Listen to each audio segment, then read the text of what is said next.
Estamos en el aula cristiana reformada ortodoxa presbiteriana, ministerio que es compartido en Irop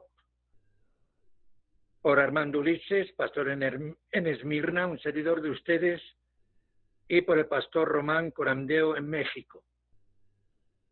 Ambos ministerios estamos llevando adelante esta labor de enseñanza y de instrucción desde posicionamiento de fe cristiano reformado en espíritu de remanente. Bienvenidos a todos en los estudios y exposiciones del aula, tanto a los hermanos que están conectados en el aula como estudiantes asiduos, como aquellos que también comparten por medio del hilo directo en Facebook. Vamos a felicitar desde aquí a nuestro hermano amado, el pastor Román Rosa Santos, que hoy está en celebración de cumpleaños. Nos congratulamos con él y deseamos y oramos por él, por su ministerio, y que tenga un feliz día con la familia y los hermanos que se reúnen con él. Desde aquí, desde el aula, una felicitación en el amor de Cristo. Mis hermanos, seguimos rogando que oren por la obra en Latinoamérica, por la conversión a Cristo y la extensión del Evangelio dentro de estos países atenazados por el comunismo y el socialismo. Vamos a rogar por conversiones. Vamos a rogar al Señor que levante siervos fieles, hombres y mujeres que se capacitan en la verdad de Dios para el buen testimonio. Oremos por la obra en Latinoamérica. Seguimos rogando, mis hermanos, que oren por nosotros, por el aula y su ministerio. Y, sobre todo, que oremos unos por otros. Y mantengamos este espíritu evidente que tenemos en el aula, espíritu de comunión viva. Como decía uno de los hermanos, cuando estamos en el aula no sentimos que estamos en un aula virtual, sino que sentimos como la presencia del Señor, la comunión de unos con otros, nos sentimos así como cuerpo de Cristo. Mantengamos esto, manteniendo nuestra oración y nuestro amor unos por otros en Cristo.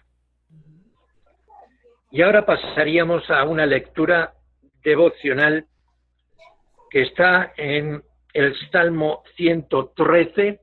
Vamos a rogar al obrero congregacional Gabriel Burgueño que nos leyera Salmo 113.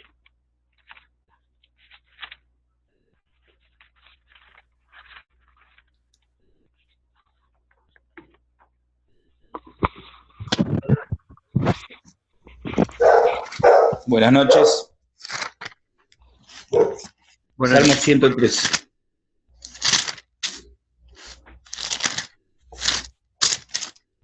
Dice así: Alabad, siervos de Jehová, alabad el nombre de Jehová. Sea el nombre de Jehová bendito, desde ahora y para siempre. Desde el nacimiento del sol hasta donde se pone, sea alabado el nombre de Jehová. Excelso sobre todas las naciones es Jehová, sobre los cielos su gloria. ¿Quién como Jehová nuestro Dios? ¿Quién se sienta en las alturas, que se humilla a mirar en el cielo y en la tierra? Él levanta del polvo al pobre y al menesteroso alza al muladar, para hacerlos sentar con los príncipes de su pueblo. Él hace habitar en toda familia la estéril, que se goza en ser madre de hijos. Aleluya. Amén. Vamos a pedir al hermano Irán si nos quiere dirigir en oración.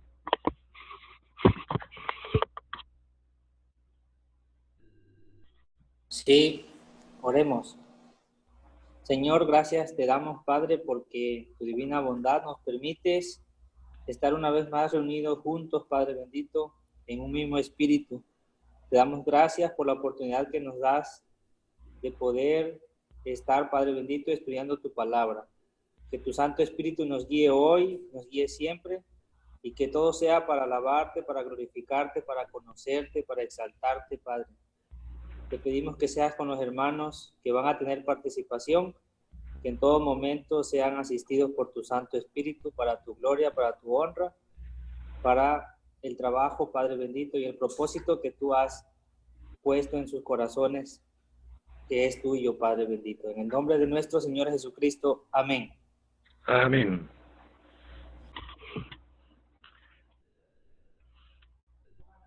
Bien, adelante. Vamos a invertir el orden en la ausencia de el expositor que estaba programado, el hermano Eduardo Díaz. ¿Algún elemento sorpresa, algún inconveniente de última hora le habrá estorbado al hermano? Pasamos. Buenas noches. ¿Sí? ¿Ha llegado? Aquí estoy presente. Perdón, pido excusas públicamente, mi hermano.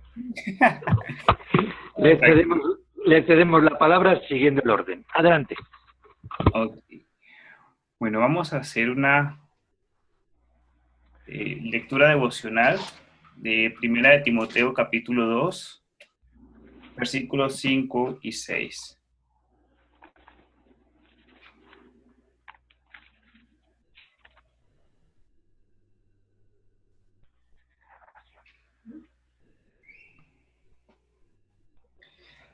Dice así, Primera de Timoteo 2, versículos 5 y 6.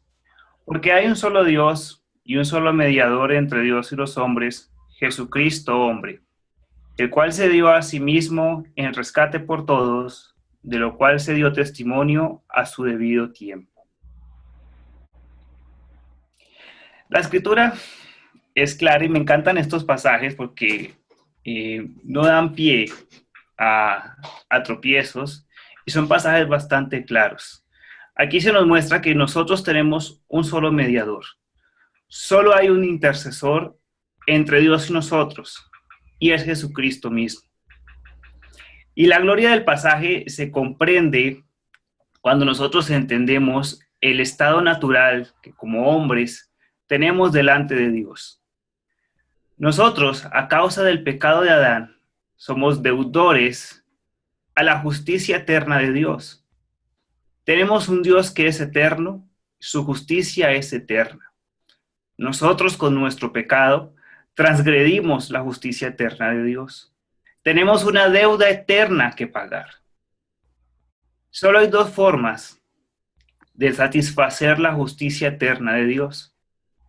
Una es con nuestros propios cuerpos en la condenación eterna, sufriendo los terrores del infierno, pero la otra es por medio de Jesucristo. Los creyentes, los que hemos creído en el Señor como nuestro único y suficiente Salvador, tenemos la esperanza y tenemos la convicción de que por nuestra fe en Él, nuestra deuda ha sido saldada. Mis hermanos, la justicia de Dios, como ya lo dije, demanda ser satisfecha. Los impíos lo hacen en la eterna condenación. Nosotros, los escogidos por Dios para salvación, lo hacemos por medio de Cristo, a quien el Padre, según su propósito eterno, escogió desde antes de la fundación del mundo para ser mediador entre nosotros y Él. Como lo decía Pablo, porque hay solo un mediador entre Dios y los hombres, Jesucristo hombre. Él fue el que tendió ese puente que unía aquella brecha que había creado el pecado entre nosotros. Estábamos separados, enemigos de Dios, y gracias a la muerte de Cristo hay un puente, hay una mediación que nos permite acercarnos ahora al trono de gracia, y al trono de gloria. Cristo con su vida perfecta y por medio de su sacrificio satisfizo plenamente la justicia de su Padre y compró para nosotros, sus escogidos, la reconciliación y la herencia eterna en el reino de los cielos.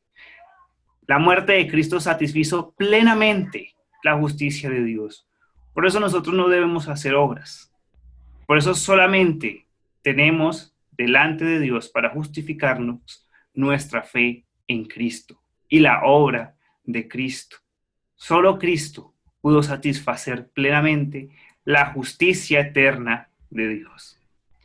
Y me encanta cómo lo menciona la Confesión de Fe de Westminster, hablando sobre el sacrificio y la obra mediadora de Cristo. Dice: Cristo, verdadero y eterno Dios, para cumplir su papel de fiador nuestro, fue puesto bajo la ley, la que cumplió perfectamente.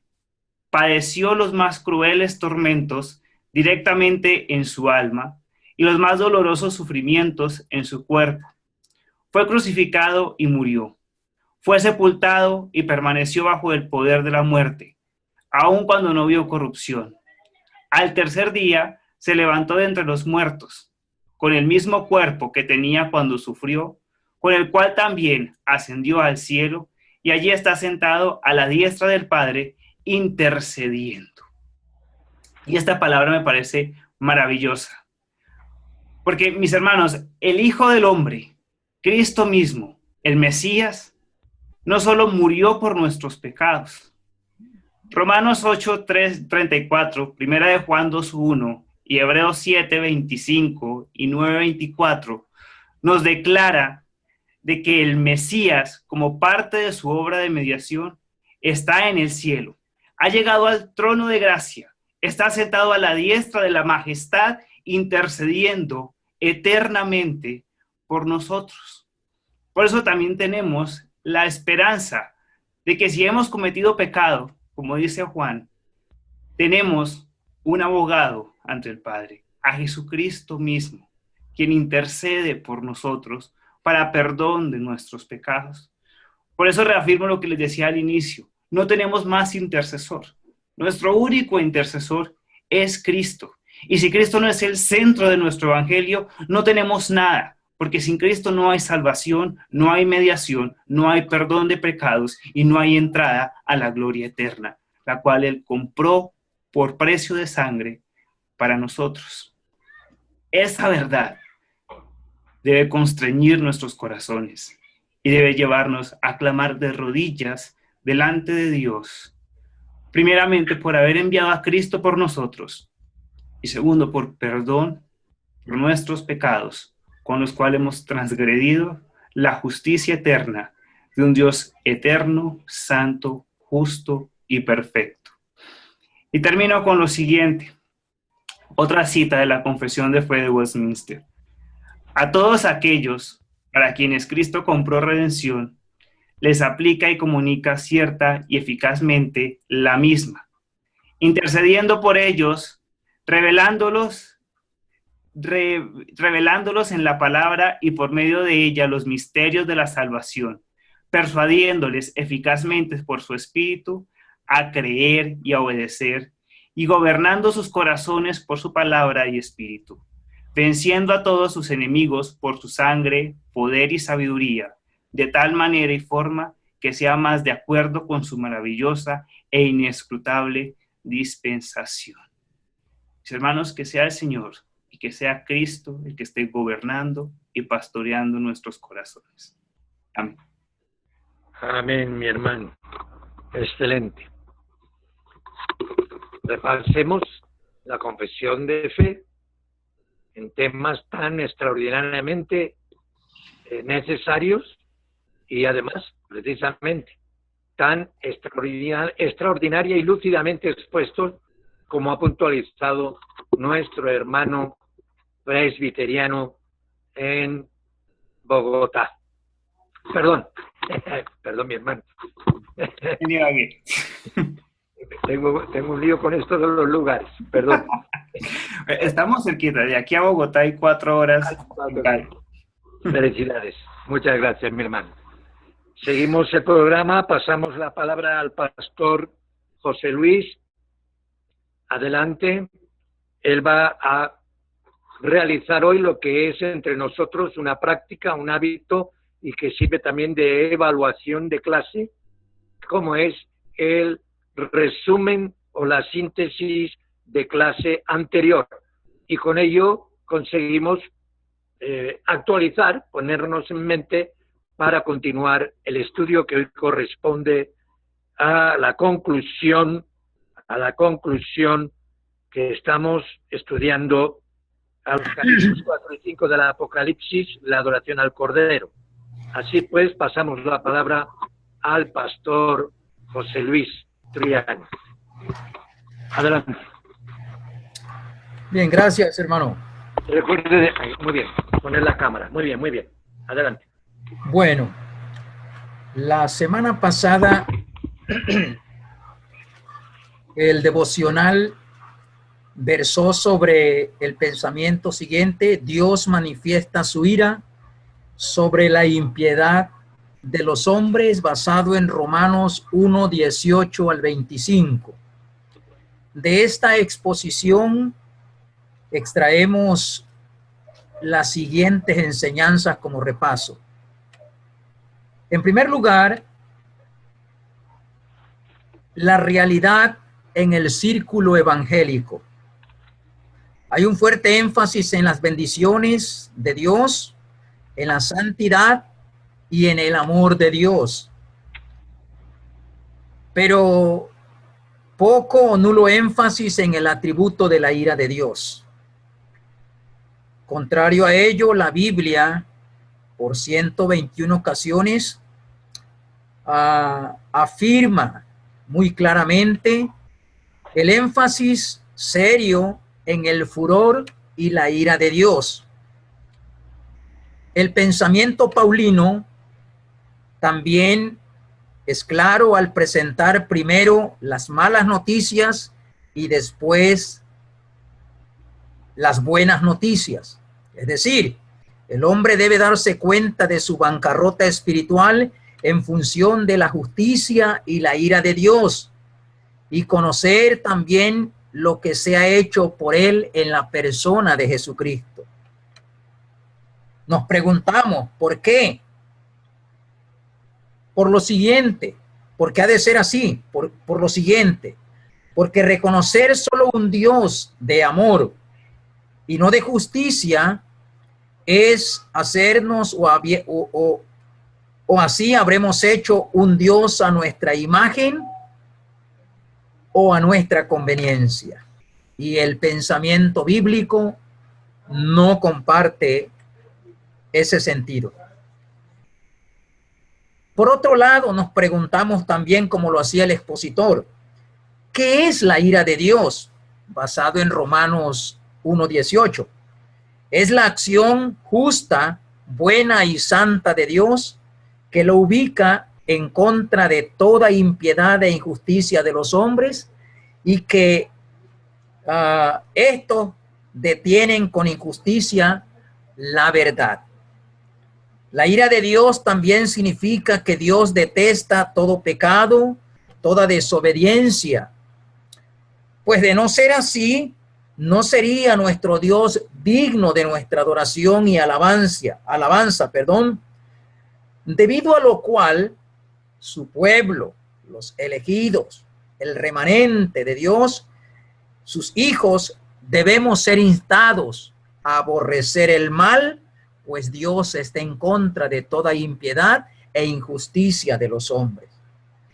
La ira de Dios es el atributo de Dios que también lo impulsa a comunicar al hombre, nos impulsa a comunicar al hombre que está en el corredor de la muerte, expuesto a la ira de Dios, y necesita del amor redentivo de Jesucristo.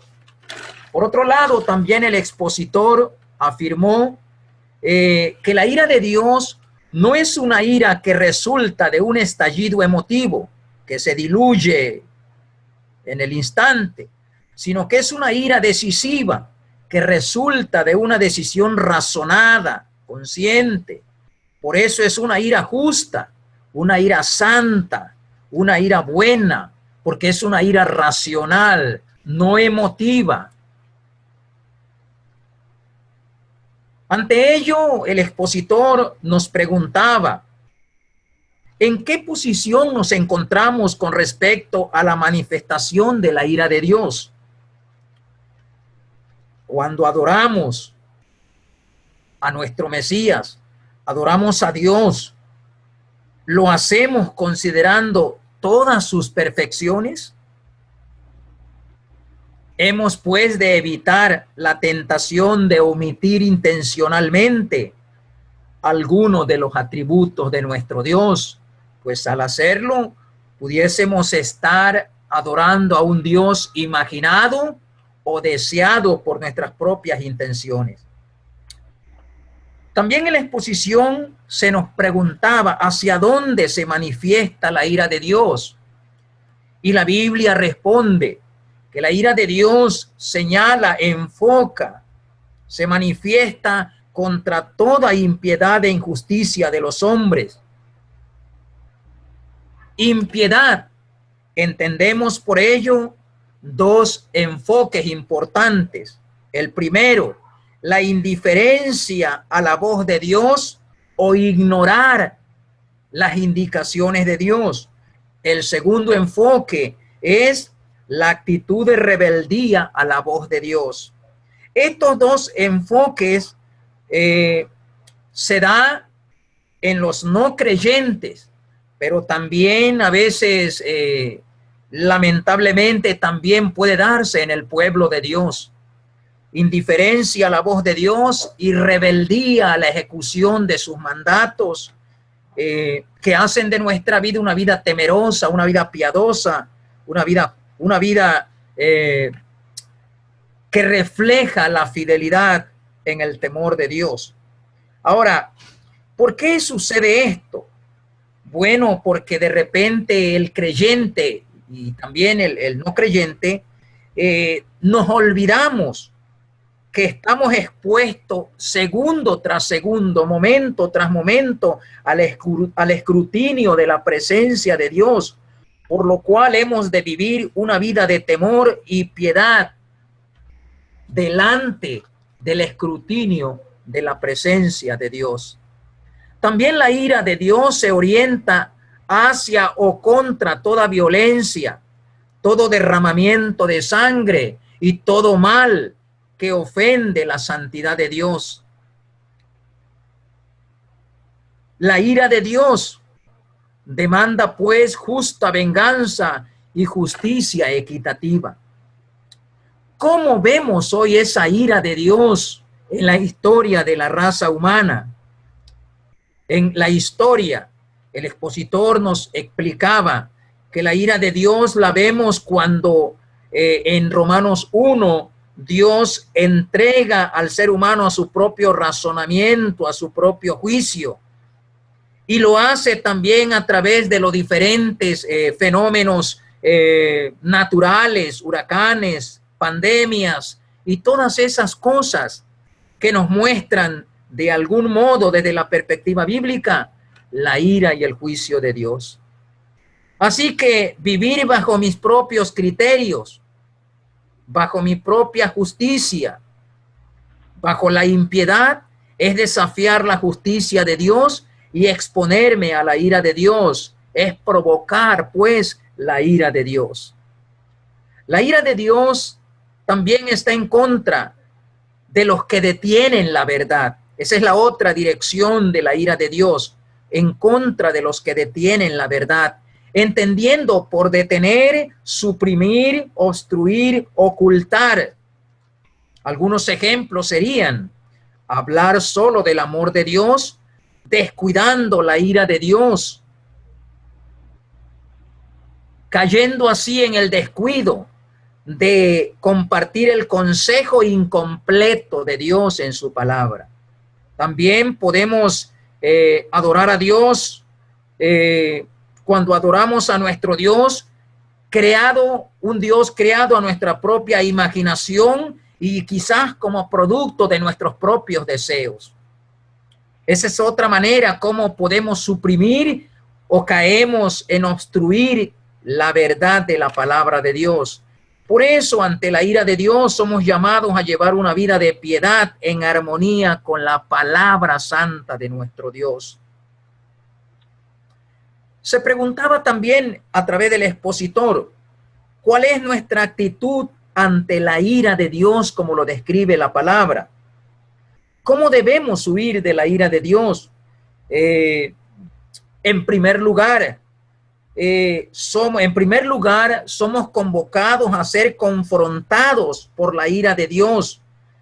El expositor refería el efecto del sermón del hermano Jonathan Edwards, donde la iglesia experimenta confrontación en la comprensión de la ira y el juicio de Dios. Pablo también declaraba y decía, horrenda cosa es caer en manos del Dios vivo. Y él mismo decía, despiértate tú que duermes y levántate de los muertos. Pues estar expuesto a la ira de Dios es horrenda cosa. Por ello, no olvidemos, Dios castiga la desobediencia, derramando su justicia e ira contra toda impiedad. Entonces nos preguntamos, ¿estamos entendidos de la ira de Dios?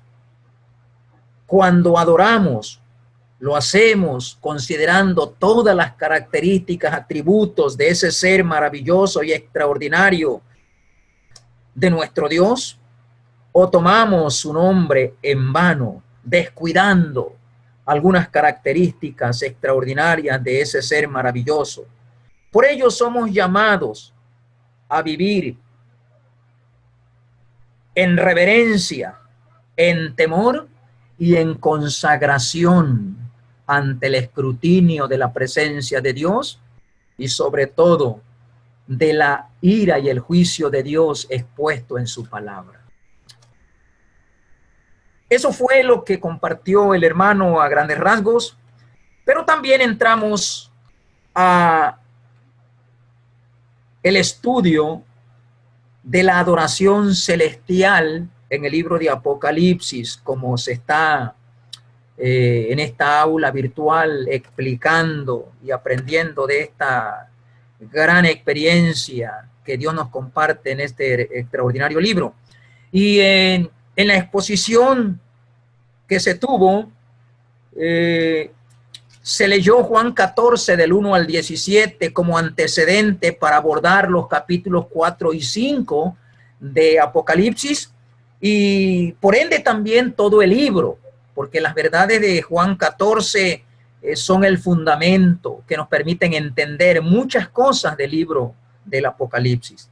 Ahora, ¿por qué el expositor mencionaba, empezamos tomando como referencia Juan 14? Y bueno, afirmamos lo siguiente, porque el mismo escritor del Evangelio es el que escribe el Apocalipsis, de manera que la intención es llegar al Apocalipsis no vacíos de los principios rectores que nos permiten entender esa extraordinaria experiencia de la adoración celestial, y Juan 14 nos permite entrar a esa escena con ese bagaje, con ese cúmulo de principios que nos permitirán deleitarnos y entender lo que Apocalipsis nos comparte. También se afirmaba que el Apocalipsis no ha sido escrito sin lágrimas, y sin lágrimas no podría entenderse, así lo manifiestan los que han abordado el libro. Y es que ese libro precisamente, decíamos, y nos preguntábamos, ¿por qué abordarlo de esa manera? Bueno, porque el Apocalipsis encierra las experiencias dolorosas del pueblo de Dios, pero también la más gloriosa esperanza para ese pueblo. Entonces, Apocalipsis ha sido escrito en un contexto de persecución. Atención. Sí. Adelante, siga, José Luis, siga, hermano. Ok. Entonces decíamos, es así porque el Apocalipsis encierra Una experiencia dolorosa del pueblo de Dios, así como la más gloriosa esperanza para él mismo. En ese contexto de persecución surge el Apocalipsis, pues precisamente la fidelidad al Cordero en ese contexto se llegaba a pagar con tribulación, tortura y hasta la misma muerte. El expositor nos hacía reflexionar con esta interrogante. ¿Juan participó de la tribulación que el pueblo de Dios de manera dolorosa experimentó? Entonces, afirmábamos categóricamente que sí. Afirmando también lo siguiente: es en la tribulación donde experimentamos de forma más profunda la voz del amado consolando a su pueblo, a sus mártires. Los mártires tienen experiencia o experimentan verdades especiales de la cercanía de su Señor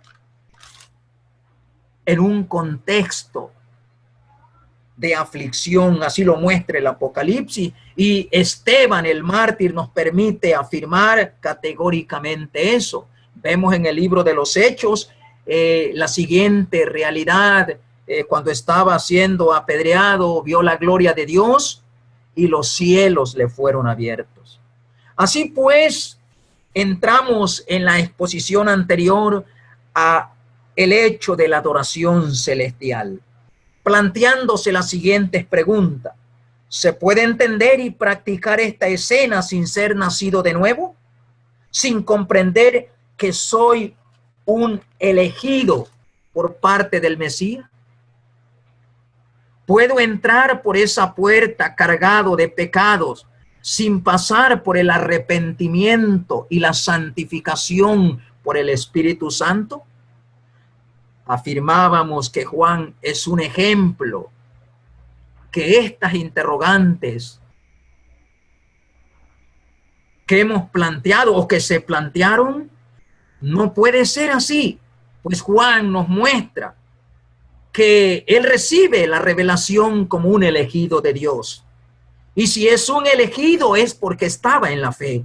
Al estar en la fe, entonces fue llamado al apostolado y fue llamado a experimentar el hecho de un mártir por la palabra y por su Mesías, como lo establece Apocalipsis 1:9. Entonces esto nos muestra que Juan pasó la puerta al cielo porque era un elegido, experimentó el arrepentimiento, la conversión, caminó en santidad, siendo mártir también por la palabra de su Mesías. Eso nos permite cuestionarnos, decía el expositor, una iglesia acomodada con el mundo, que se avergüenza del testimonio de su Jesús, que se aparta de la verdad, que ridiculiza sus milagros, la resurrección, podrá ser usada para entender los misterios de Dios.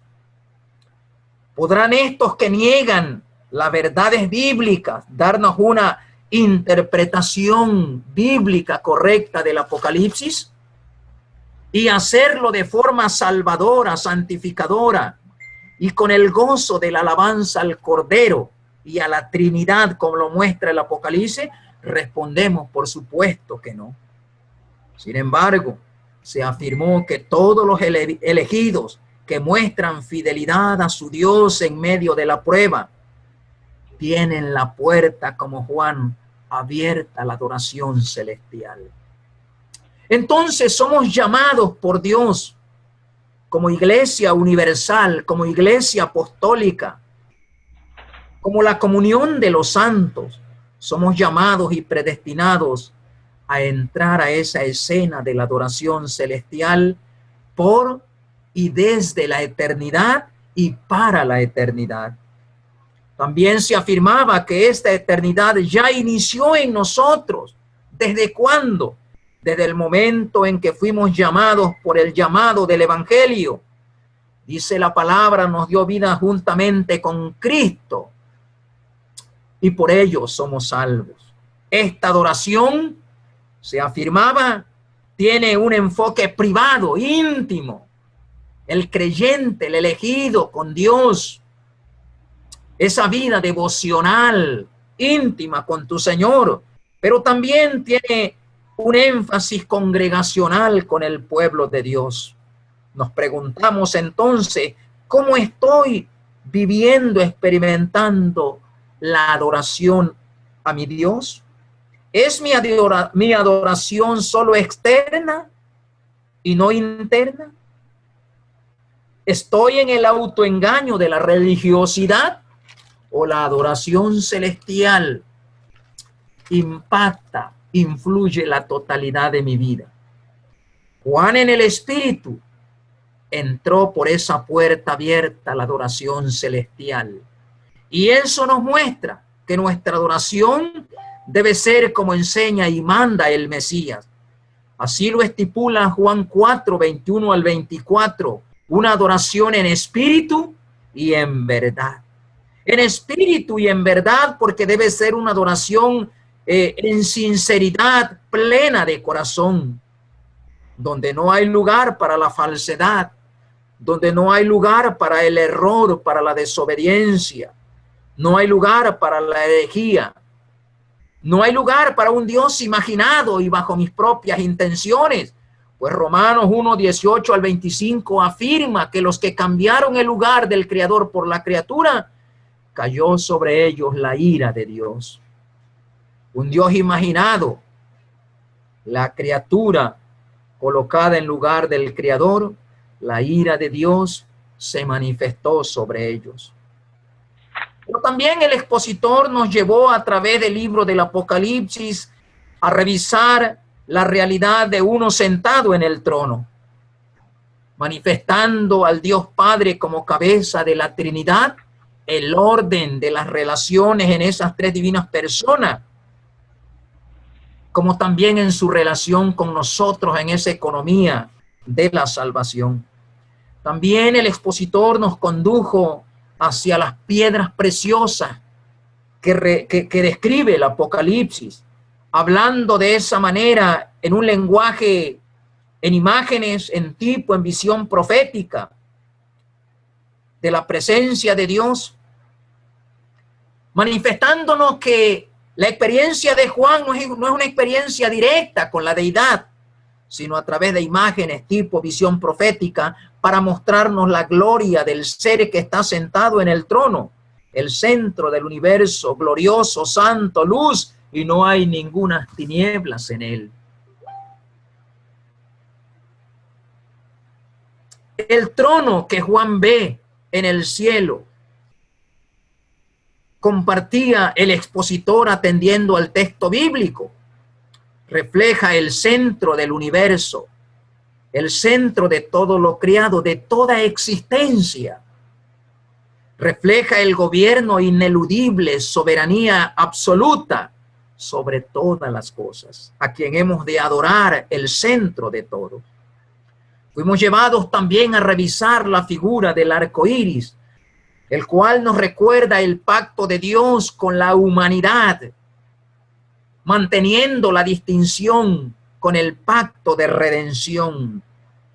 El arco iris recordatorio del pacto de Dios con la humanidad, ese pacto que enfatiza la gracia común, donde Él hace llover sobre justos e injustos, donde a través de esa gracia común el Creador da continuidad a la historia humana, sigue dando gracia a su creación, la sigue sosteniendo.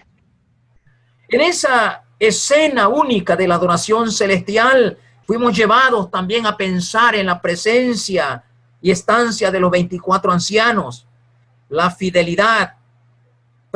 totalidad de la iglesia de Dios, representada en los 12 patriarcas, los 12 apóstoles, hablando de la universalidad de la iglesia en el Antiguo y en el Nuevo Testamento. Entonces, ante ese orden tan extraordinario de gobierno, los 24 ancianos representando a la totalidad de la iglesia, somos llamados a cuidar de buscar un liderazgo personalista, pues Dios recibe a su pueblo siempre en adoración bajo pacto, bajo ese orden de gobierno. En la adoración celestial nos preguntamos, como el expositor, en esa escena donde el Cordero es el centro, la Trinidad preside, nos preguntamos, ¿dónde queda María, la reina del cielo, de los apóstatas? ¿Dónde están los santos mediadores? ¿En dónde aparecen los papas como cabeza de la iglesia, como se afirma por parte de esta denominación? Entonces, todas estas interrogantes y esta exposición nos lleva a replantearnos si aquello que se ha sostenido por tradición, pero está en contra de la revelación de los apóstoles, de las enseñanzas apostólicas, ¿es correcto? ¿Es fidedigno? Esto pues nos lleva a replantearnos nuestra fe basada en la enseñanza apostólica. Apocalipsis 4 y 5 también nos manifiesta, 4:5 manifiesta la imagen de relámpagos y truenos.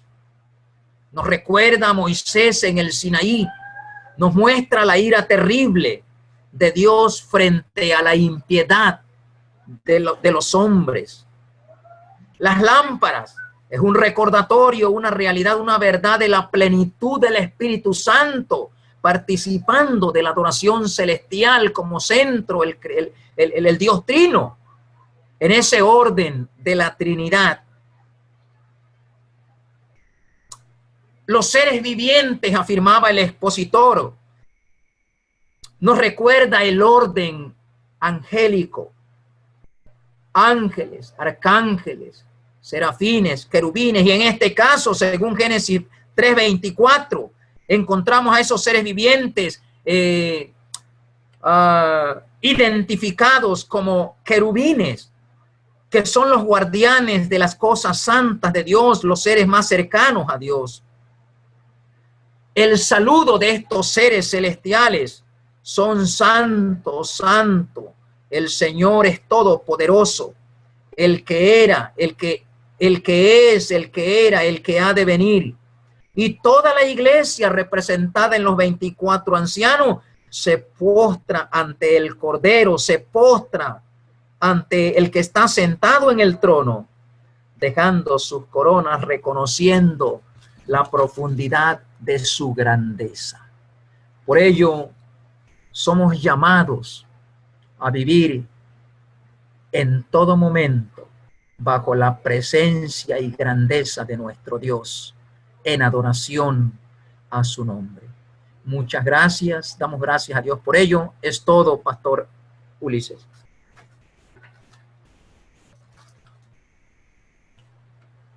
Amén.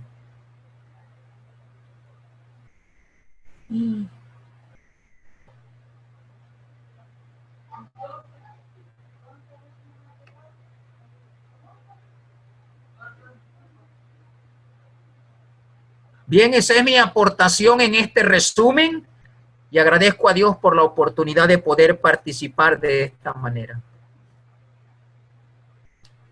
¿Tienes cerrado el micrófono, pastor? Perdón, entonces no se me ha oído nada de lo que he dicho. Perdón. Excelente resumen, Pastor José Luis. Nos ha situado plenamente en la mente y en el mensaje con que se estuvo tratando la semana pasada, tanto la exposición del Pastor Román, excelente exposición, digna de repasar y de estudiar, y que entra de lleno dentro del programa de estudios, como asimismo el resumen que ha hecho usted acerca de la exposición sobre Apocalipsis. Gracias, hermano Pastor, por la solicitud. Amén. Bien, una vez situados con la ayuda del resumen que ha llevado adelante excelentemente el Pastor José Luis, vamos a tener otra vez, mis hermanos, nuestra Biblia abierta Apocalipsis 4 y 5. Hoy, según el programa que tenemos, nos corresponde ya a la conclusión de esta escena. Y así se titula: exposición de clase, aclaración de todo esto, exposición de clase, adoración, la adoración al Cordero. Conclusión de la escena. Recuerden, mis hermanos, que esta serie de 3 exposiciones que hoy concluye a la escena de la adoración celestial se inició con una serie de cuestionamientos. ¿Practicamos adoración verdadera? ¿A quién debemos adorar? ¿Cómo debe adorarse?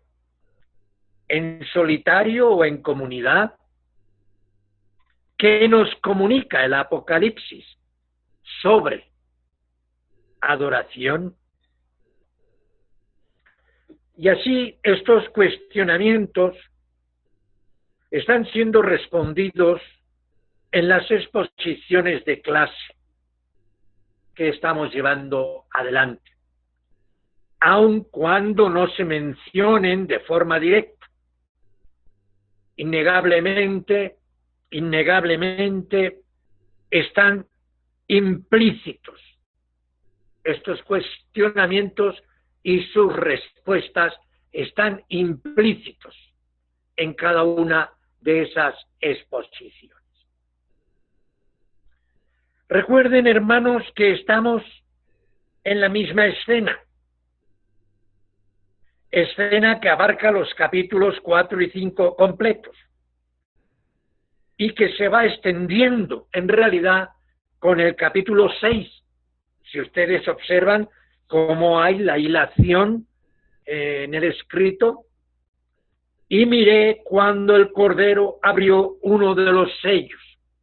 El capítulo 5 nos deja con el Cordero, con el libro, y va a abrir los sellos. Y en el capítulo 6 ya los empieza a abrir. Así pues, es una escena que tiene continuidad. Tiene continuidad. Pero la escena de la adoración es exactamente la que ocupa los capítulos 4 y 5. Y se va extendiendo el desarrollo con la acción de abrir los sellos por parte del Cordero. Será una escena, pero una escena con continuidad. Y es en razón a esto que yo quisiera, mis hermanos, que recuerden algo que hemos tratado en las clases de teología, sobre todo en las clases de hermenéutica, de exégesis, de hermenéutica al Nuevo Testamento, de hermenéutica en la escatología. Recuerden, mis hermanos, el principio de revelación progresiva, principio que se aplica también de forma especial en este libro, en su mensaje, en el desarrollo de las escenas proféticas. E incluso vamos a ver este principio de revelación progresiva en esta escena. Tengan abierto el libro. Y miren, la primera parte. Primero, la adoración a Dios como creador. Desarrollo progresivo. Ahora, la segunda escena, Dios es adorado como redentor en el Mesías Jesús, el Cordero de Dios.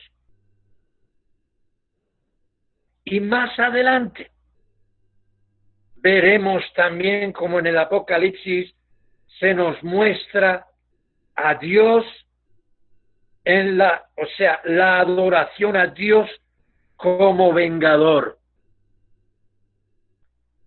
Es adorado a Dios en la venganza que hace contra los enemigos de su pueblo. Es adorado a Dios como juez justo y castigador del que hace lo malo. Y vamos viendo pues un hilo en progresión. Y esto es lo que nos muestra también el Apocalipsis. Es la revelación de Dios,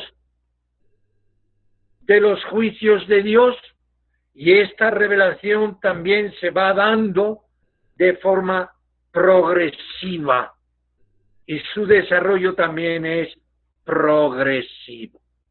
Vamos a tenerlo en cuenta, mis queridos hermanos estudiantes, tanto del aula como aquellos que estudian de por libre a través del hilo directo por Facebook. Tengan muy en cuenta esta herramienta en la hermenéutica y en la interpretación de las Santas Escrituras, y sobre todo ahora aplicándolo para una recta interpretación y un correcto entendimiento del mensaje del Apocalipsis. Hoy, hermanos, les pregunto al corazón. Pregunta que no han de responder a los demás,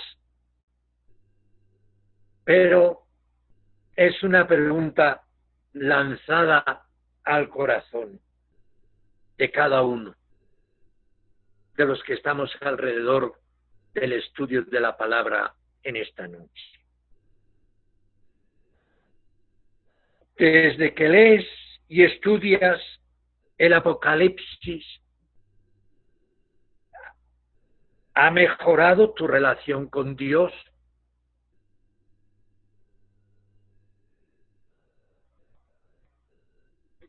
¿Te has reconciliado con Él? Hermano, hermana, ¿ya te esfuerzas en la santificación? Desde que lees, estudias, meditas, en estudio compartido o en estudio privado, te puedes responder a estas preguntas, y que se concluye también con un ¿ya te esfuerzas en la santificación de tus caminos? ¿Ya te has iniciado buscando la ayuda del Espíritu para la adoración en espíritu y en verdad? Mis hermanos, esto es urgente. No son cuestiones para anotar en tu blog de estudios tus notas, estas preguntas, y bueno, ya responderé, ya responderemos, o ahí está la pregunta.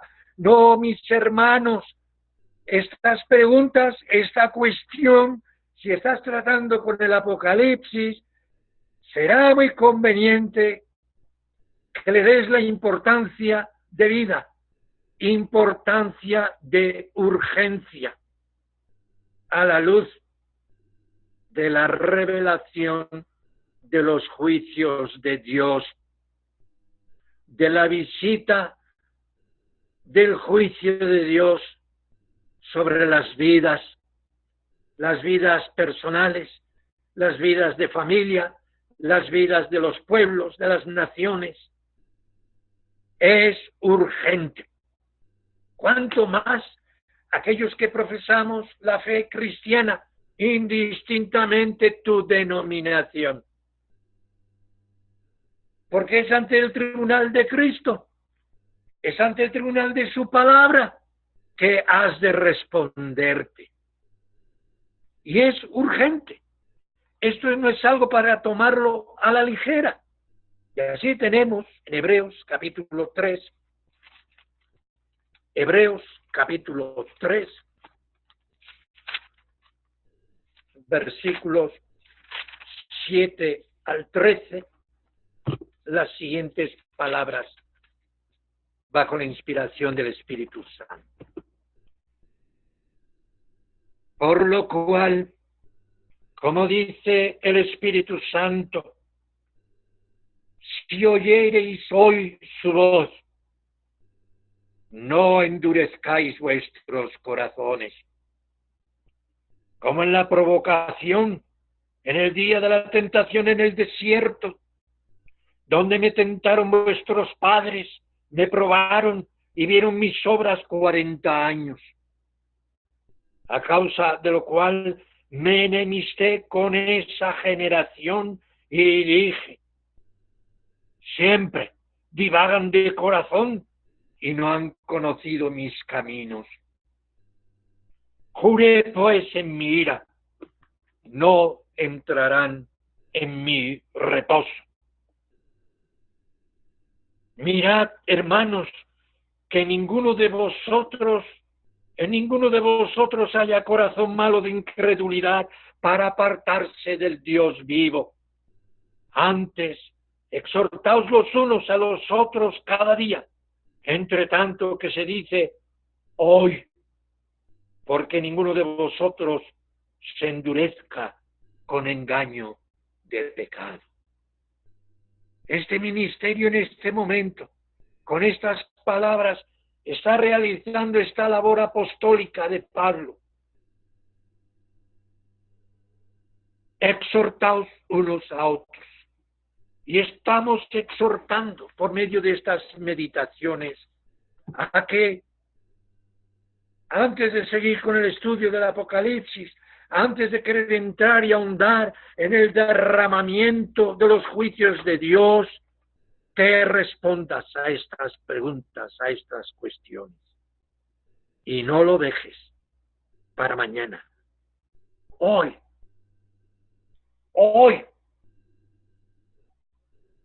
Si oyereis hoy su voz, exhortaos unos a otros cada día, en tanto que se dice hoy.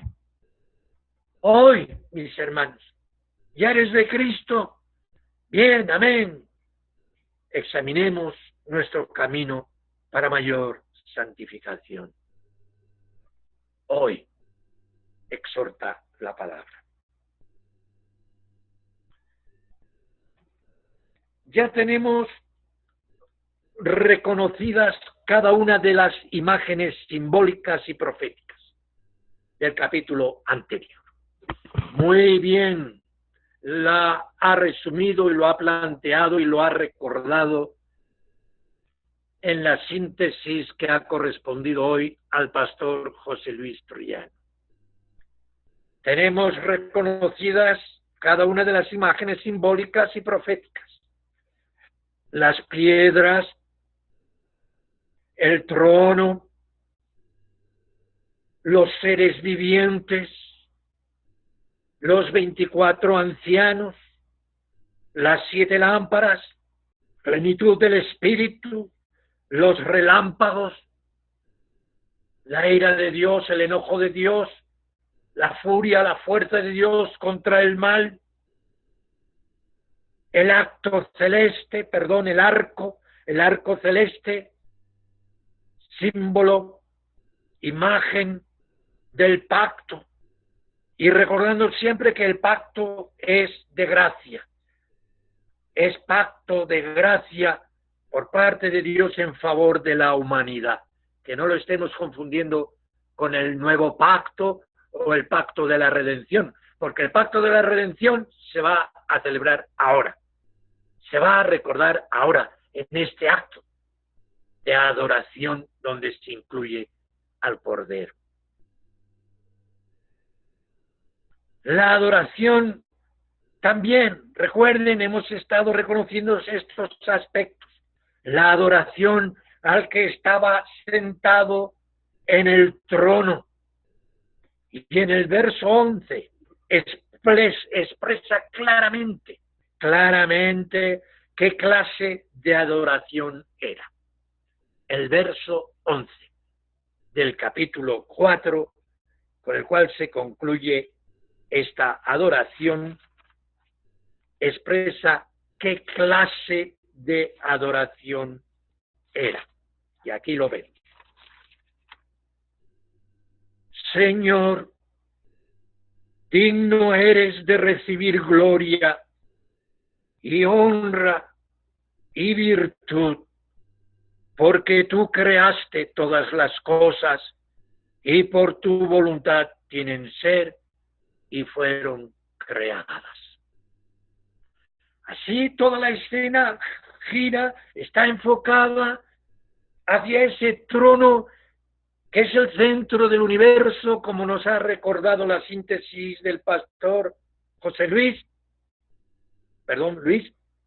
José Luis.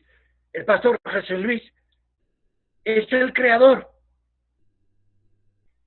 Y ahí es el Padre como cabeza de la Trinidad y representante de toda la deidad.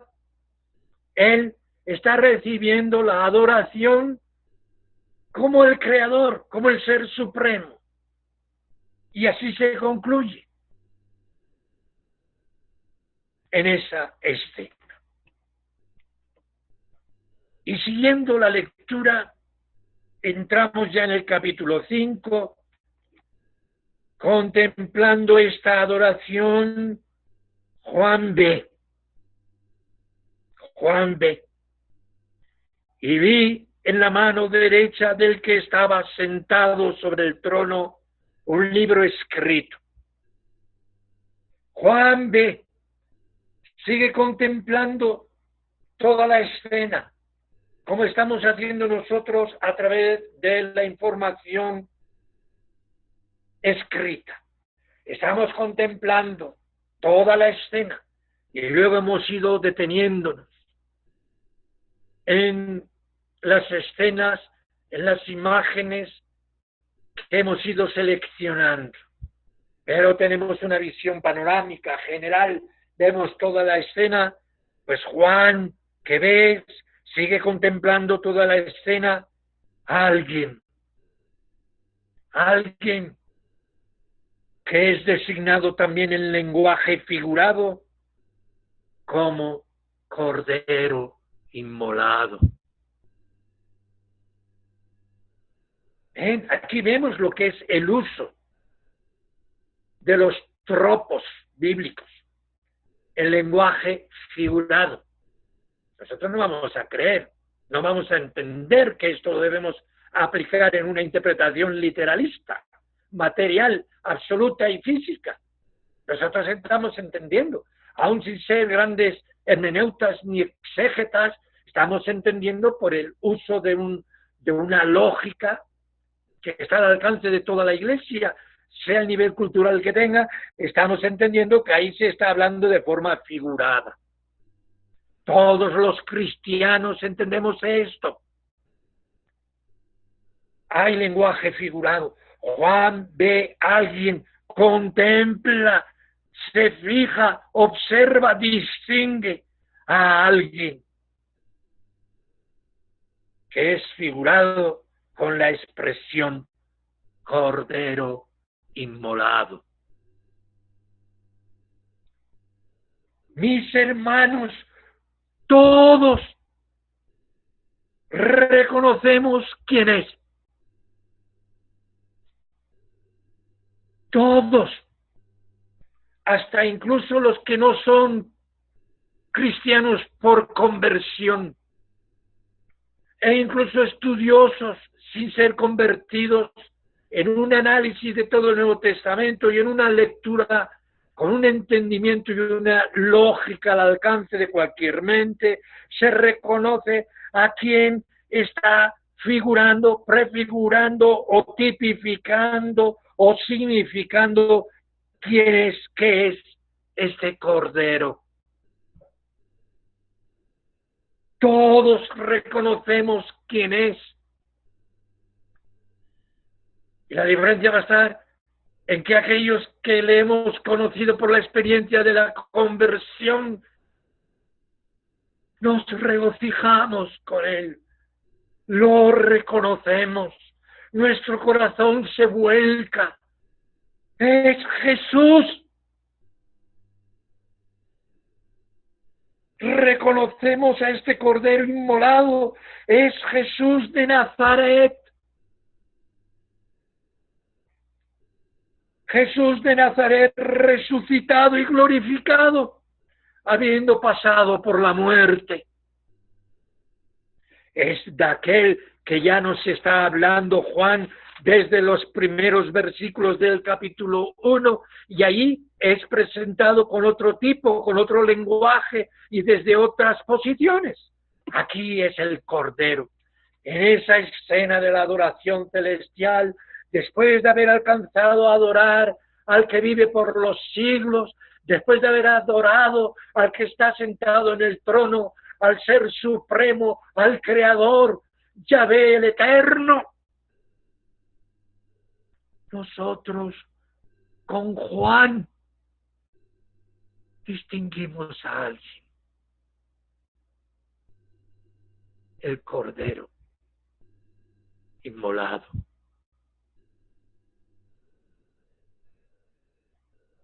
Todos, ¿verdad, mis hermanos? Decimos amén. Todos le reconocemos. Jesús, el que murió en la cruz. Jesús, el que resucitó de entre los muertos. Jesús, el glorificado. El que cumplió las profecías mesiánicas. Y atención, mis hermanos. En esta escena recibe o comparte la adoración, el tributo, el honor que se está dando a la deidad. Comparte la misma exclamación, la misma adoración, el mismo homenaje que se le está dando a la deidad. Innegable esto. Innegable. Absolutamente innegable. Y aquí, mis hermanos, vuelvo a insistir en lo que vengo afirmando. En esta escena contemplamos la visión dada en imágenes, símbolos de la verdad enseñada claramente también por la pluma apostólica en los escritos anteriores a este. Y veamos un repaso. Mateo 28, Mateo 28.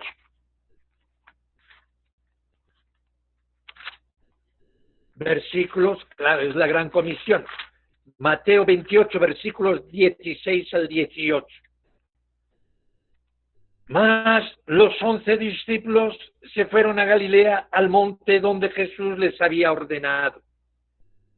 Y como le vieron, le adoraron. Mas algunos dudaban. Y llegando Jesús les habló diciendo: toda potestad me es dada en los cielos y en la tierra. Y esta escena del Apocalipsis está cumpliendo esto que aquí leemos. Por eso, como nos ha recordado el pastor José Luis, cuando venimos al Apocalipsis no venimos de vacío, ya venimos con la doctrina apostólica, ya hemos sido evangelizados, ya hemos sido bautizados en el nombre del Padre, del Hijo y del Espíritu Santo. Ya hemos recibido y reconocido al Padre y al Hijo por el Padre, y al Padre y al Hijo por la obra del Espíritu Santo. Le adoraron, y toda potestad me es dada en los cielos y en la tierra. Y en este capítulo estamos viendo esto en su realización espiritual, eterna, en los cielos. Filipenses 2, 5 al 11.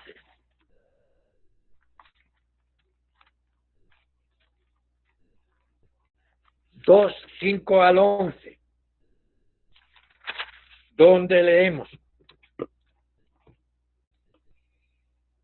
Haya pues en vosotros este sentir que hubo también en Cristo Jesús, el cual, siendo en forma de Dios, no tuvo por usurpación ser igual a Dios. Sin embargo, se anonadó a sí mismo, tomando forma de siervo, hecho semejante a los hombres. Y hallado en la condición de hombre, se humilló a sí mismo, hecho obediente hasta la muerte y muerte de cruz. Por lo cual Dios también lo ensalzó a lo sumo. Y en esta escena estamos viendo esto. Y dióle un nombre que es sobre todo nombre. Y en esta escena lo estamos viendo. Para que en el nombre de Jesús se doble toda rodilla. Y en esta escena lo estamos viendo. De los que están en los cielos, en esta escena lo estamos viendo. Y de los que están en la tierra y de los que debajo de la tierra, y toda lengua confiese que Jesucristo es el Señor, a la gloria de Dios Padre. Bien claro está, no hay que detenerse demasiado en esta ocasión, en una exégesis y en una interpretación de esta porción de la carta de Pablo a los Filipenses. Se está manifestando claramente el estado de humillación del Hijo de Dios, el cual, siendo igual a Dios, no le era una usurpación el ser igual a Dios, se anonadó, se humilló a sí mismo. Pero este Jesús, este Hijo de Dios en su encarnación, esta unión de Dios hombre en la única persona del mediador, es la que va a ser exaltada a lo sumo.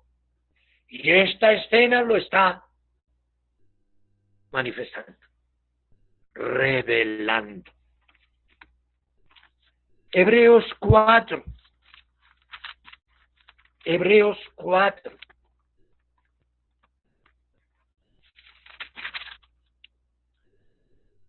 Perdón, Hebreos capítulo 1, versículos 4 en adelante leemos. Hecho tanto más excelente que los ángeles. Recuerden la escena, que está en los cielos y allí hay millones de ángeles, arcángeles y querubines, los seres vivientes. Pues bien, hecho tanto más excelente que los ángeles, cuanto alcanzó por herencia, subrayen, por herencia, era hijo. Es el hijo del Dios eterno. Alcanzó por herencia más excelente nombre que ellos. Porque ¿a cuál de los ángeles dijo Dios jamás? Mi hijo eres tú, hoy te he engendrado, y otra vez yo seré a él padre y él me será a mi hijo. Y otra vez, cuando introduce al primogénito en la tierra, dice, subrayen mis hermanos, adórenle todos los ángeles de Dios. Adórenle todos los ángeles de Dios. Calle el arriano hereje, calle el ruselista testigo de Jehová antitrinitario, callen los unicitarios antitrinitarios. La palabra de Dios les dice bien claramente, adórenle los ángeles de Dios. Todos. Y en esta escena estamos viendo esto. Adórenle todos los ángeles de Dios.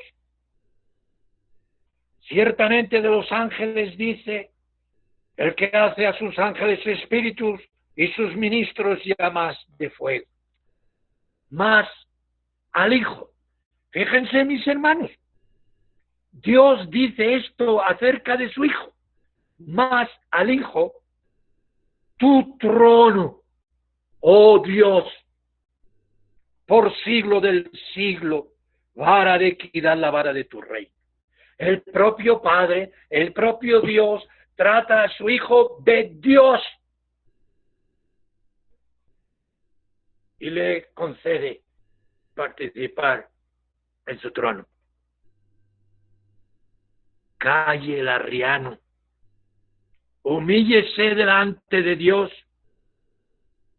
Calle el arriano antitrinitario y se humille ante el Cordero de Dios, verdadero hombre, superior a los ángeles. Adórenle todos los ángeles de Dios. ¿Y qué más? Tu trono, oh Dios, por siglo del siglo, vara de equidad, la vara de tu reino. Has amado la justicia y aborrecido la maldad, por lo cual te ungió Dios, el Dios tuyo, con óleo de alegría, más que a tus compañeros. Y luego dirigiéndose al Señor. Y tú, Señor, fundaste la tierra, y los cielos son obra de tus manos. Ellos perecerán, mas tú eres permanente. Todos ellos envejecerán como una vestidura, y como un vestido los envolverás y serán mudados. Empero tú eres el mismo, y tus años no acabarán. Pues, ¿a cuál de los ángeles dijo Dios jamás: siéntate a mi diestra, hasta que ponga tus enemigos por estrado de tus pies? No son todos espíritus ministradores enviados para el servicio a favor de los que serán herederos de salvación.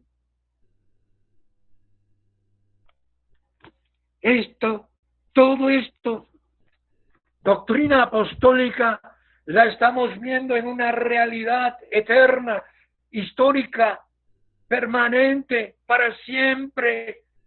La vemos en la escena de la adoración celestial del Apocalipsis, totalmente realizándose, totalmente cumplida, totalmente y permanente.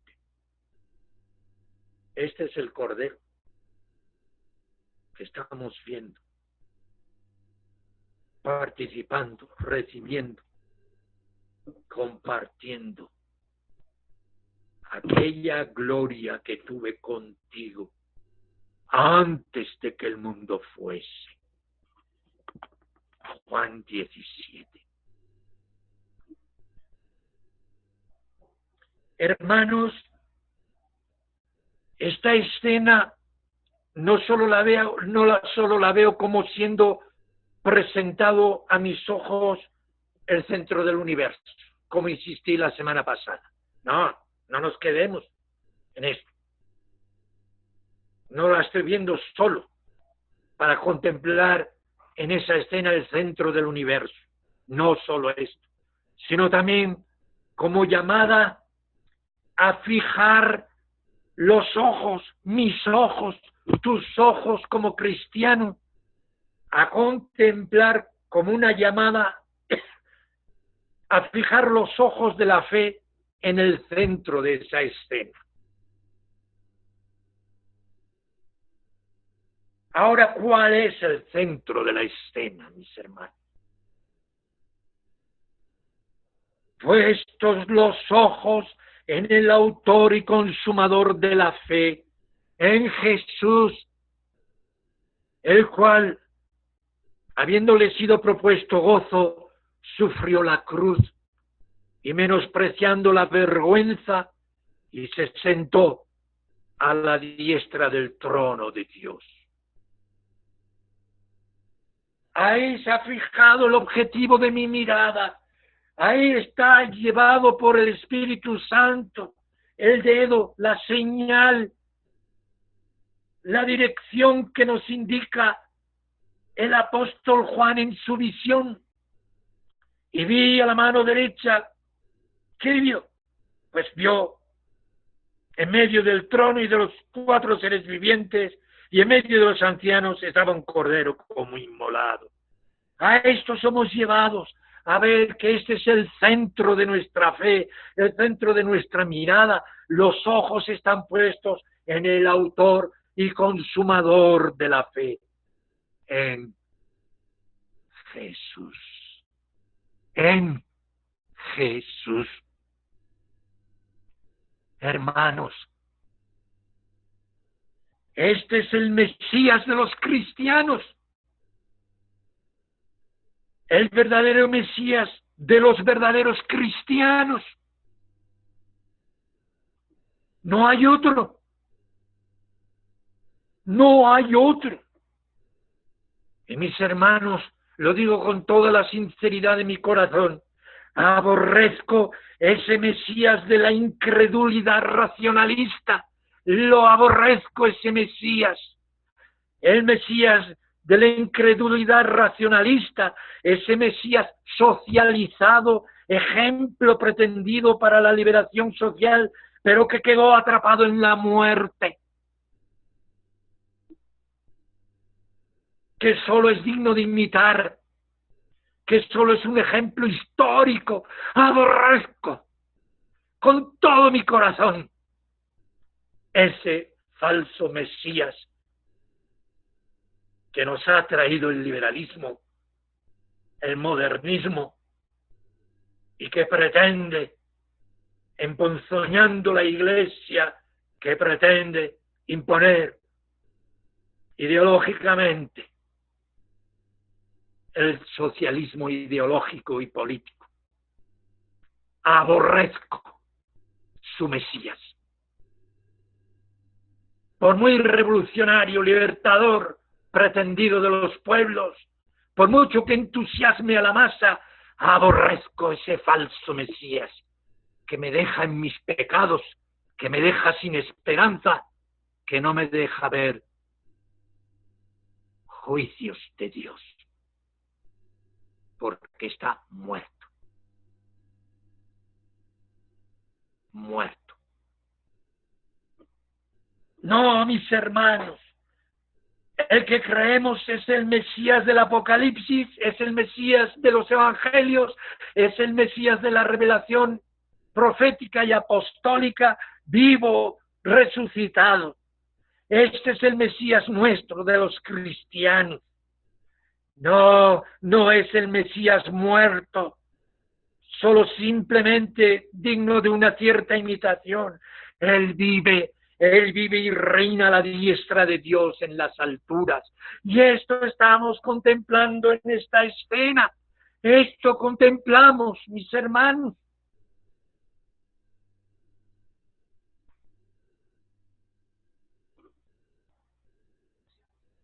En esta escena vemos que el Padre, cabeza de la Trinidad y representante de ella, tenía un libro.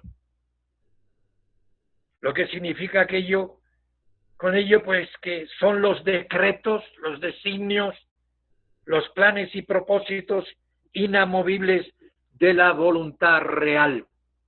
Recuerden que estamos contemplando a alguien que está sentado en un trono.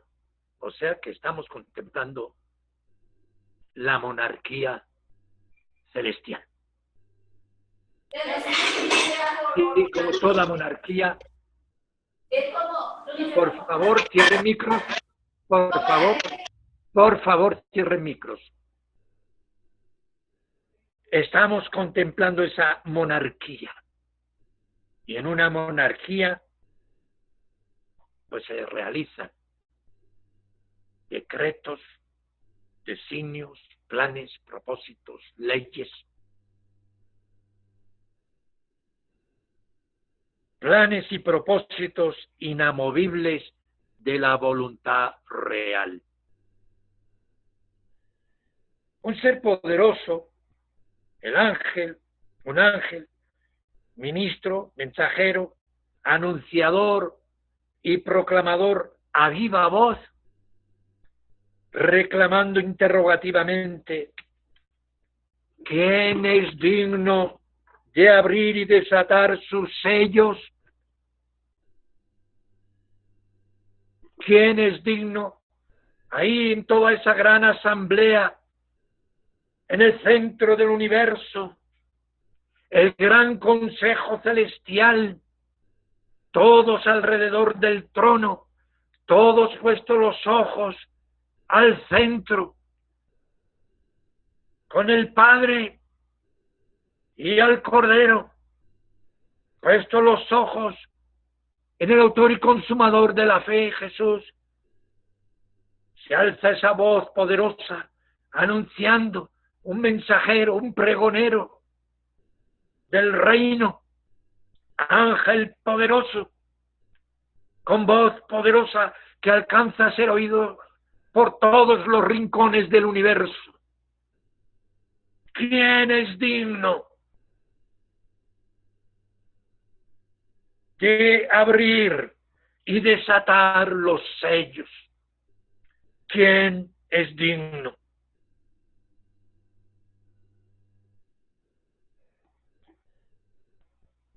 Recordemos lo que dijo el propio Mesías en su etapa terrena. En Juan 5, 20 al 23. Juan 5, 20 al 23.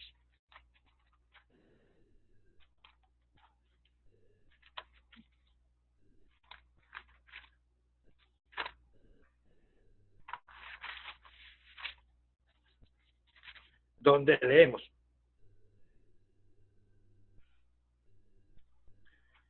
porque el Padre ama al Hijo y le muestra todas las cosas que él hace, y mayores obras que éstas le mostrará, de suerte que vosotros os maravilléis.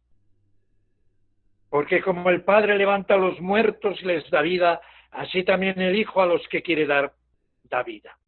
Porque el Padre a nadie juzga, mas todo el juicio dio al Hijo, para que todos honren al Hijo como honran al Padre. El que no honra al Hijo, no honra al Padre que le envió. Esta es la escena. El Padre, representante de la deidad, de la Trinidad, tiene en sus manos, en su mano, tiene allí los decretos, las leyes, el propósito, el plan, el futuro, el programa de la historia. Y el único que va a ser designado para ello va a ser el Hijo. El Hijo mismo ya lo dijo. Para que todos honren al Hijo como honran al Padre. ¿Cómo se honra al Padre? ¿Cómo hemos visto que se honra al Padre? Se le honra como Dios. Al Hijo hay que honrarle como Dios. Y Él está establecido que va a ser el juez. Mateo 28, 18, le hemos leído. Mateo 28, 18. Y llegando Jesús les habló diciendo: toda potestad me es dada en los cielos y en la tierra. Le es dada toda potestad. Hechos 17, 31. Hechos 17, 31.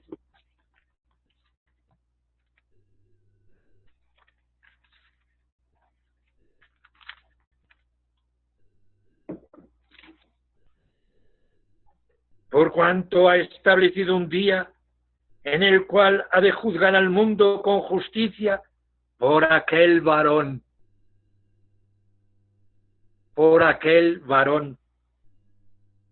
al cual determinó, dando fe a todos con haberle levantado de los muertos.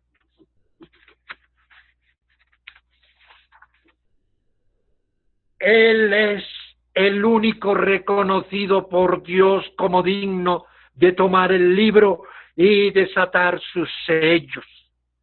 O sea, mis hermanos, conocer los decretos, los designios, el juicio acordado en el tribunal de la deidad. Pero, cuidado, no solo conocerlos, sino llevarlos a su realización, a su ejecución bajo la total aprobación, apoyo y confirmación de la Deidad Trina y Santa.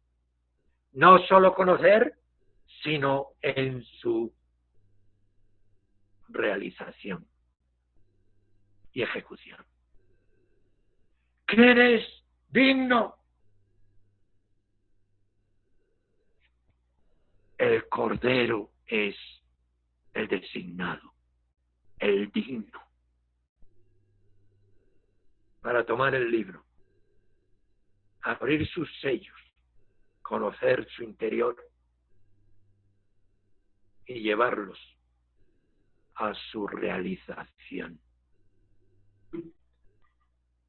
Hermanos, pobres profetas y pobres profetisas, adivinos e iluminados emocionalistas, pretendidos exorcistas y declaradores fanfarrones, ilusos y pendantes engañadores. Frente a esta escena no caben otros apelativos. Pobres profetas, pobres profetisas, pobres de estos declaradores en su fanfarronería ilusa y pedante, engañando y engañándose a sí mismos.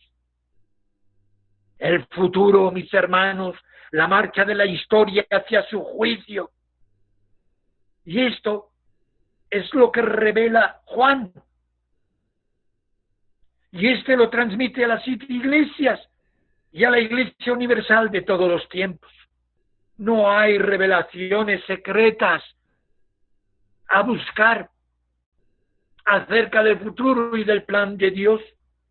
El plan y el juicio de Dios fue dado al Hijo, y el Hijo lo comunica a sus elegidos, la Iglesia fiel, a su remanente, a su pueblo mártir. Huye de profetas que no ministran la palabra de Dios. Profetizar es hablar en nombre de Dios, es hablar las palabras de Dios. Y nosotros podemos profetizar o hablar, predicar la palabra de Dios porque ya la tenemos. No es profetizar, pretender revelaciones y hablar de cosas futuras por cuenta propia y revelación personal.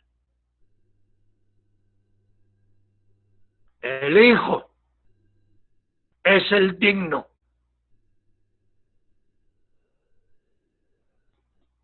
El Hijo recibió la revelación porque es digno.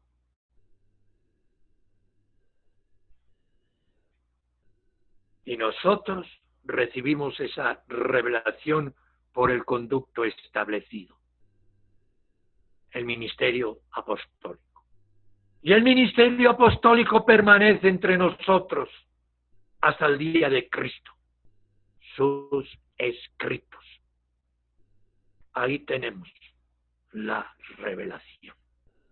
Y el Apocalipsis es la revelación de estas cosas que el Hijo, en este instante, en esta escena, vemos que recibe de la mano derecha del Padre, estando Él a su diestra. Lo recibe del Padre.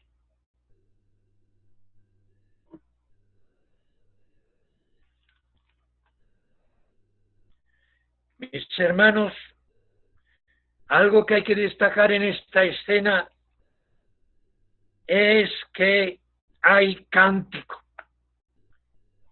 Los ángeles y la iglesia y los 24 ancianos cantan, hermanos. Hay un nuevo canto en los cielos. El silencio es entre los muertos. es dolor y llanto. Pero en el cielo hay canto al Cordero por ser Él digno, el único cuya inmolación tuvo valor para la redención de su pueblo. Era digno, no tan solo en razón a ser heredero legítimo, como hemos leído en Hebreos, como hijo del rey, sino que era digno por méritos de batalla.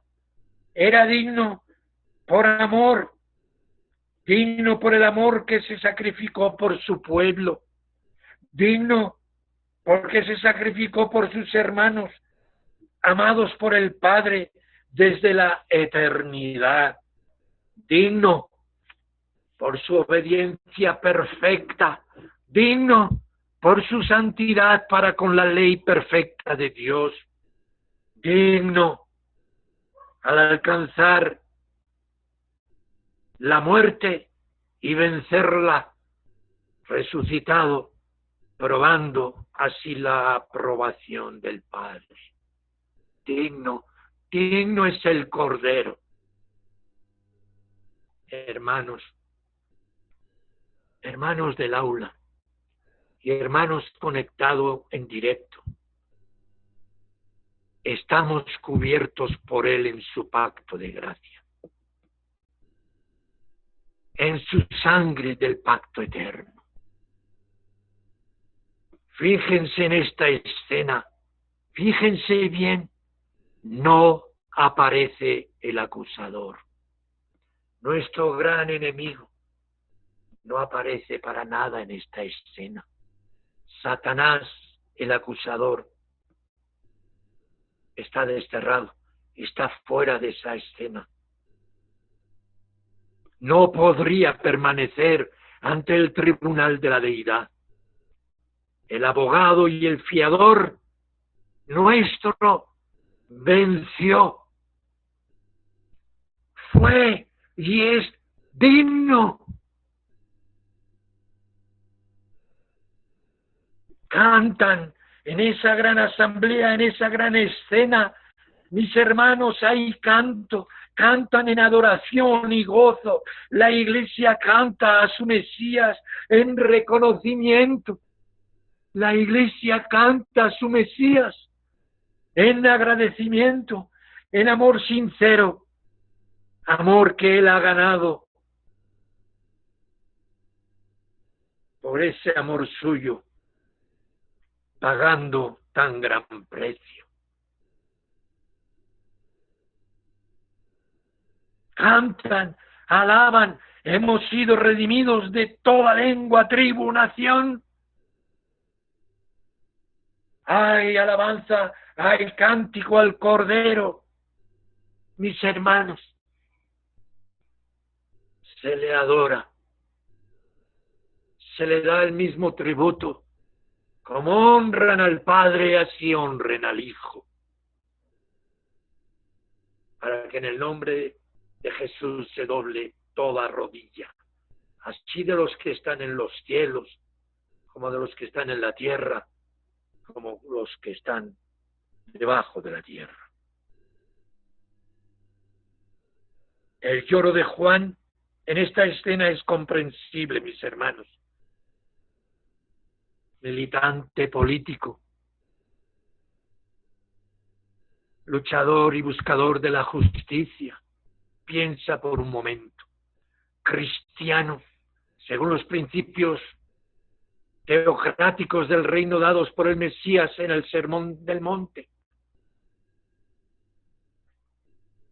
Tener hambre y sed de justicia forma parte del carácter y de las señales y evidencias de verdadero hijo del reino.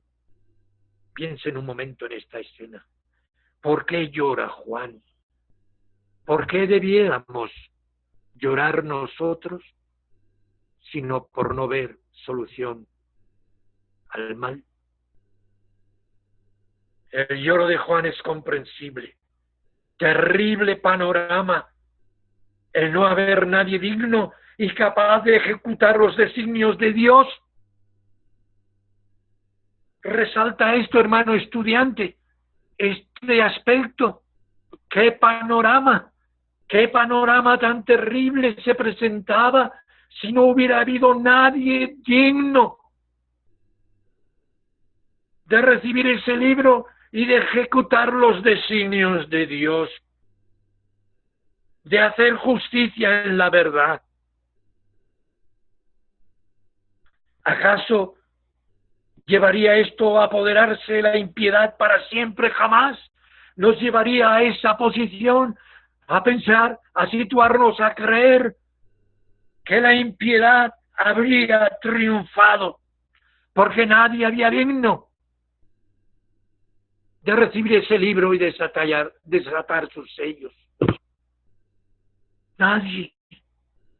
¿Habría vencido Satanás y su ponzoñosa mentira asesina?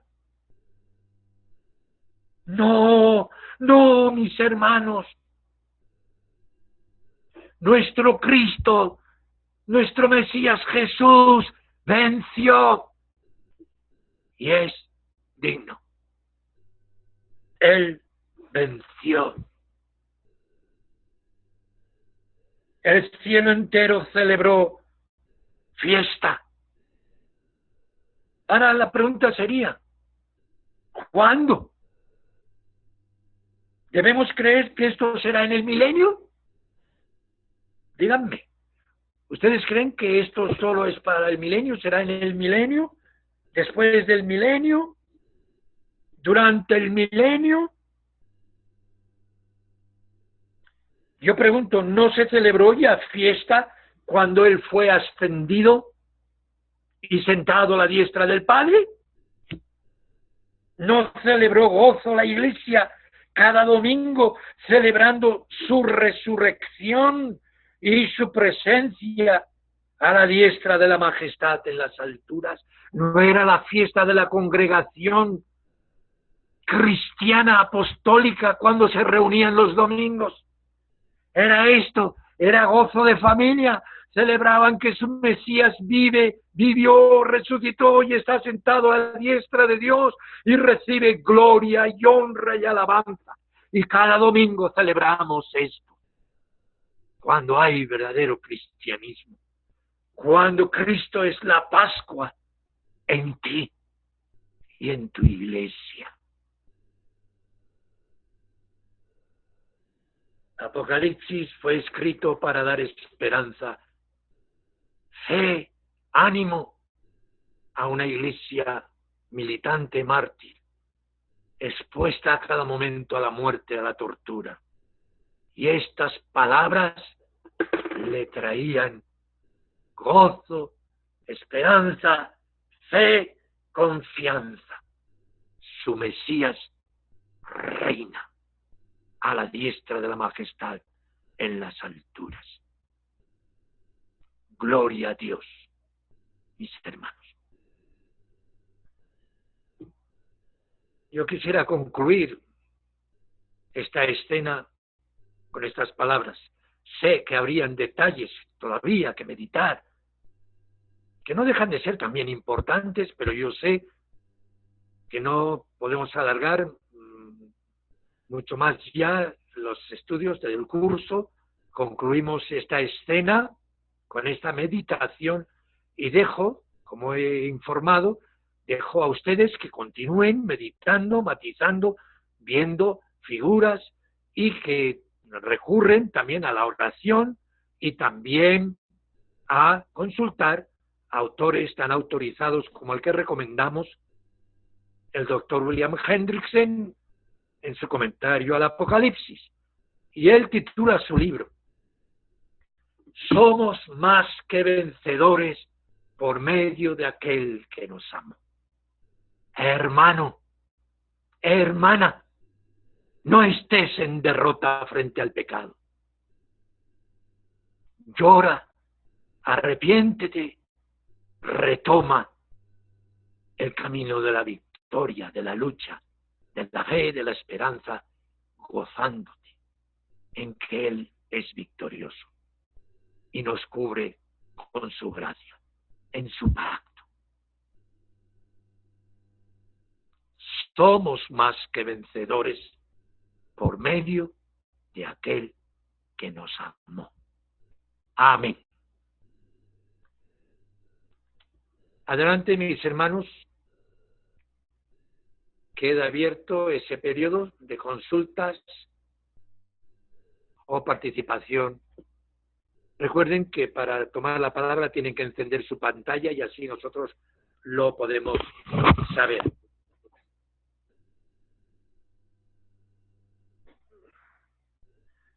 Adelante.